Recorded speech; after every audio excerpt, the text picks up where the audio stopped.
Hey guys, welcome to the official YouTube account of Lucky Boots with Connor from the Wright Boots reviewing the Vapor 13 Elite from Nike, and something that's actually changed my opinion of the Mercurial Vapors. And so just before we get started, I just wanted to give a huge shout out to Magnitude.90 for helping us create this video. They offer some amazing socks and some beautiful color combinations with these kinds of boots, so be sure to check them out. And so let's get straight into this fantastic review. So welcome to this review of the Mercurial Vapor 13 Elite, and as you can see, the first thing that sort of pops off to me is how the light affects each and every part of this boot. It reflects off this glossed finish given by Nike. There's actually a fusion of normal Flyknit yarn and hyper tenacity yarn. So what that means is that it's created this sort of glossy, almost textured finish to the boot, and it gives a little bit more grip on the ball. As you can see here, that the tongue is a normal Flyknit, and then it's sort of come here and it's almost glossed over, waxed over with this fusion of the normal Flyknit yarn as you find on the tongue and this hypertension yarn to give this extreme plush, soft and slightly thinner feel than the Vapor 12. One thing that then this creates is that it's a whole one-piece upper. So as you can see, there's no other layer to it. There's only one piece. The tongue is then fused with the rest of the upper, so there's no need for slippage or fiddling with the tongue or anything like that.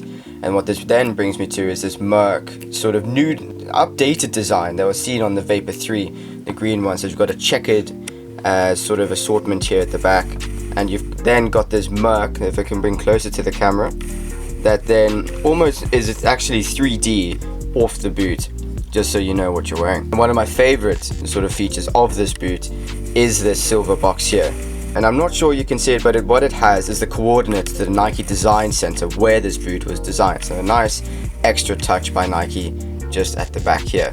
And then this brings me to the tongue, which, as we talked about, is a normal Flyknit assortment here, and then you can look inside the boot that it continues throughout all the way deep into the boot.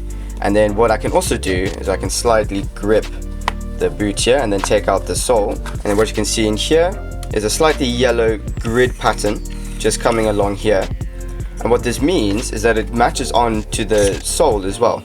You can see this black sort of textured finish and extra bit of foam at the bottom of the insole underneath the Nike grip. It's like this sandpapery insert that actually lets your foot move around a little bit less. And you can see that this little black insert here has the exact markings of the inside here. And what that does is it acts as an actual lock so that the sole doesn't move within the boot. And so it gives you this ultimate extreme comfort. And then what then brings me onto is this back of the boot as well. You got the synthetic suede, really nice and soft. I'm personally a fan of the synthetic suede or suede at the back. I don't like just a normal neoprene finish. And then you can see some of the holes as well, just made there for perforation of the boot, just to allow your foot to breathe, your ankle to breathe. And it's matched on the inside. You can see there holes running throughout the boot. What actually happens is the suede continues here and it gets to about here, which you get this thin wetsuit like material that also has these holes in, but it's also just that much thinner, that much more effort touch on the ball, and just shaves a lot more weight as well. And then we can move to the sole plate now, which is actually this Aero Track aggressive sole plate that has these ribs on it just for added design. If I can come up to the camera here, you can hear it, just me scratching at it here. And it's meant to be for the quick turns on the pitch. You can see here that the sole plate at the bottom of the heel is actually hollowed out a little bit, and that's done by Nike to shave a bit of weight. So these boots coming in 191 grams. You can see that they've done everything they can to try and shave as much weight as possible. It's actually quite solid in the middle, so it doesn't twist too much, and then it's quite hollow up here. You can hear with my sounds. And one of the amazing features actually is as you bend the boot just here, it actually gets harder and harder to bend the more you push up. And what it does is it gives you that spring back. So I can display again. It gives you a little spring back the further you push up. So the more your boot does this as you play, the more spring you get actually, which is a hugely beneficial feature developed by Nike. And one thing that I sort of found when I tried these on is that I could never fit into these Mercurials at all.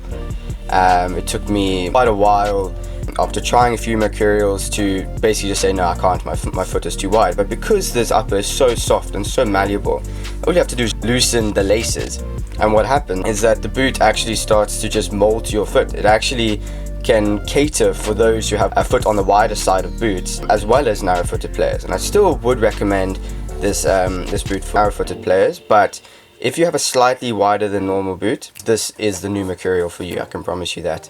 Here we are, guys. Two boots together.